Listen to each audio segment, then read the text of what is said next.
even the alleged experts who disagree with me are not thinking about it in a way that makes any sense. They're ignoring the benefits of fossil fuels in a very brazen way, including to things like agriculture, which is part of the reason we have an energy crisis and a food crisis, because people have ignored the fact that fossil fuels are, as I call them, the food of food because of fertilizer and machinery. And it just doesn't make any sense the way they're thinking about it. So I'm in this position where 15 years ago, I started realizing the way we think about this doesn't make any sense. I researched it for myself using mainstream sources, primary sources, whatever I could.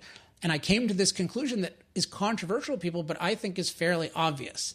So when you have that view, it's a weird thing because I don't get off on everyone disagreeing with me, but nor do I have a fear of everyone disagreeing with me. And I think more and more people agree with me. And my goal is for a lot of people to agree with me. It's definitely not to be controversial. And I would be very happy to do something else as soon as enough people agree with this position, this way of thinking, so that we can actually have a rational energy policy. And as you mentioned, so that everyone in the world has an opportunity to what I would call flourish. Because right now, there are 5 billion people living on less than $10 a day.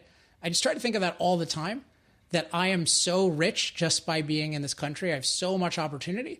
And most people live in a world that I would consider the apocalypse if I enter. I just try to think of that all the time.